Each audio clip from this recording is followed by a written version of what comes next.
well. All the other games that we've seen, their lanes was actually working out. Was that where they went wrong, you think, Hani? I mean, they clearly fell behind in this last game, but overall they also had a pretty decent, like a pretty okay chance of coming back into the game. I was mentioning this earlier as well as Shane said it, that they maybe had too much single target, and we've seen in the item build-ups of Alliance where you had double BKB and double Lincolns, that the only problem they really had to deal with was the single target ultimates. And you could clearly tell, okay, if that's what we have to execute, and we don't have an AoE ultimate or anything that can keep people in place, then something in the strat kind of falls apart. Especially when they have so many orchids as well. Like that last fight of the game when we saw them kiting them so much, and then they were just orchiding it, like when they were running away and stuff. It must have been so frustrating to play the Necrolite with the Legion Commander in that case. My headset's falling off. Going back to the early game, this is the first time playing against the Brood today. And like I said earlier in the series, I think Brood is just too much because the supports can't do what they do. I mean, comparing the early game of NLG, this game, the supports, for example, was like Wisp Bane last game, right? Which is running around jungle, hitting people nonstop. Sure, I think the Tusk as well as the Dazzle play extremely well. Like, I thought they were the best medics, you know, during the mid game. But early game, there was really no presence, and I think that's really Brood. They were locked in their lane, basically. They can't roam, they can't do anything. We saw them try to rotate through the jungle, and then they just have to shallow grave TP away. Yeah. Like, that is just Admiral Bulldog's zone. Could they have not, like, swapped it around, have Legion Commander against the Brood, and then have the other two supports free to roam if they wanted to? Went for an aggressive trial, if you will. Well, we've seen in the past, like, Legion Commander early game doesn't do well against Brood. Like, you just max the incapacitating bite and just click them. How about dual lanes? I would say you can either dual lane as one scenario that can help you, but I also think that Legion Commander can still do okay. It's not like until level 6, Broodmother is not going to force you out of the lane. But once you hit 6, someone can help out. But then Legion Commander most likely has level 6 as well, which is scary for Brood when you man up. But until that point, Legion Commander can do well in a one-on-one scenario. Yeah, if you max the passive, the empowering. Or at least you can go like 2-on-2. Sure. So you have 2 levels in your passive, and then you still have overwhelming odds. So it helps you also against a potential Spiderlings coming out later. Yep. Obviously, we talked about how NLG had pretty good showing today, but Alliance looking really strong. In the DreamLeague, they have won their last 5 games in a row. Yeah. So that's impressive. And, you know, I'm going to be glad that they're going to be most likely making to the LAN stage, right? I would say so. They're doing pretty well, but we can look in the standings later. First, we have the Luminous analysis.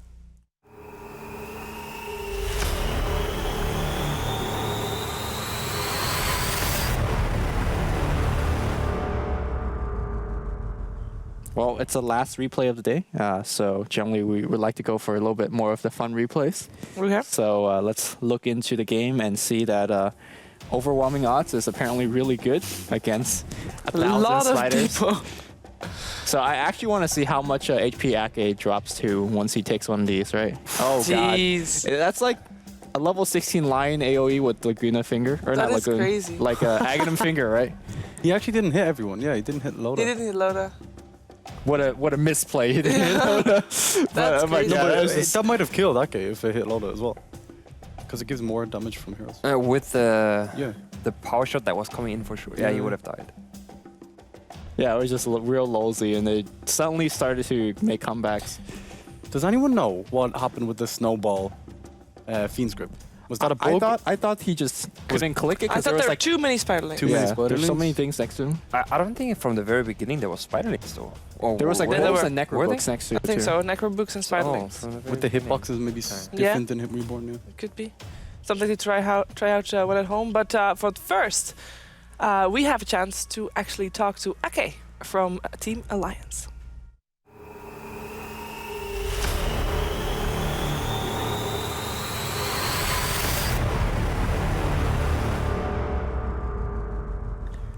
Hey, Ake. Hello. Hi. Congratulations on your matches today. Thank you. Looking pretty solid. Now, I actually have a question because, well, for a lot of people it was kind of obvious that S4 didn't actually sleep for a long time. And I'm really curious, as a teammate, you witnessed him when he was awake, and I witnessed him when he was up for 16 hours, 19 hours, I don't know. Did you feel like he played any different? No, I would say. I was a bit scared that he wouldn't wake up because I think he was taking a nap Oh, or he he was was taking away a nap, cooking. okay. So I actually tried to call him and I didn't get any answer, so I panicked a bit, but then he was here, so it was fine.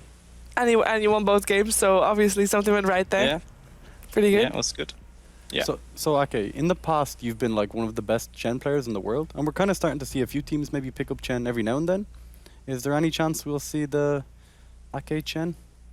I think so. I've been thinking a bit about that as well, and I think mainly why he wasn't picked at last patch is because of the heroes that were picked, like the other heroes like SF, Leshrac Lina, Gyrocopter, a lot of nuke heroes, so it makes it very hard to keep the creeps alive, and also Bounty Hunter, which is really annoying to play against. So I think when those heroes aren't picked as much, it's a lot easier to play Chen, so I would say yes. Cool. I look forward to it. Yeah. I asked this question yesterday already to Bulldog. In comparison to TI3, how would you rate your current performance? It's very hard to say. Like for me, like if you see before TI3, we didn't feel that confident. Like we lost a lot of scrims and stuff, so it wasn't like we were winning every game and like just winning everything, even if it maybe looked like it. But we had a good run there anyway, so it's very hard to say. As Bulldog said, 85% maybe, I don't know. You were listening. It's just feeling that it's going better now and that the things that we're working on are good things. Yeah. It would be funny if you said it would be 60 or 70%, something totally different from Bulldog. 95. I was listening. It's a shame. 85% still. So you played against NoLogicGaming today, who is a fairly new team. And I was wondering, because obviously you're playing very good right now and you're making it to the Frankfurt Major. And as a fairly new team, what kind of advice would you give to NoLogicGaming, if you would give any advice? Just keep on practicing and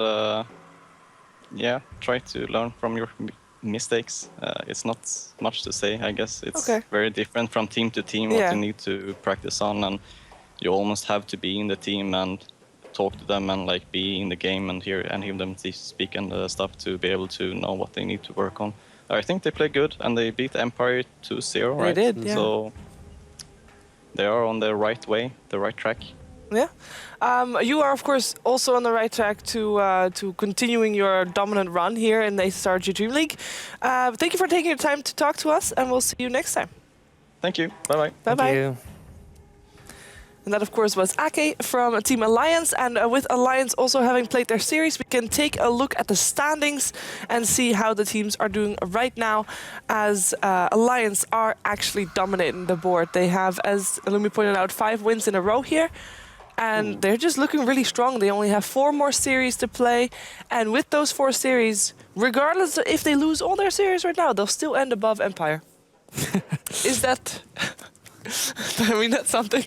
Because I believe they won the head-to-head against Empire. They as well, did. yeah. They did, yeah. So it's important to point out now that if you finish first and second in the league, that you skip the very first day Yes. of the LAN final. And I believe the very first day you start off with best of ones. Or Not sure about at least that. that's how it was in the past. I'm not sure. I don't think No. that's the case anymore. Okay. Isn't there like you get knocked out straight away There's the first 2 games or something? there's a double elimination bracket Yeah. with the 4 teams with the number 3 to 6. Okay. Best of 3 double elimination bracket. The point stands is if Alliance maintain their first and second slot, they skip all the way to Yes. day 2, which is a big That's bonus. a big plus, yeah, for sure. I'm kind of biased. I really want Ninjas in Pajamas to go to LAN because honestly, when you have Ninjas in Pajamas versus Alliance at DreamHack, The hype. like The Swedish crowd. it honestly happens. Like any Swedish team plays, it's full. Yeah. Like it's crazy. Like like some of them don't even watch Dota. They're just like go nip. It is kind of it's scary. Before we head off, by the way, make sure to check out facebook.com/ROGNordic to be able to win a motherboard or an SSD, or both, actually. If you fill in there what you think is the most influential hero of this week's league play, then you have a chance to win those. And of course, you have to put in the motivation as to why you think that hero is the most influential hero of this week's league play. And then on Saturday, it will be Hani who will be deciding which hero he thought was the most influential hero in League play. League play. League play of Dota. Yes. But yeah, that was it for us for tonight. Now, tomorrow we're actually going to have a bit of a shorter day, meaning we'll start a little bit later. We only have 1 2-game series. It will be between NoLogicGaming and Monkey Freedom Fighters. And we'll be here again at 8:30 for the pre-show, and we expect to see you there.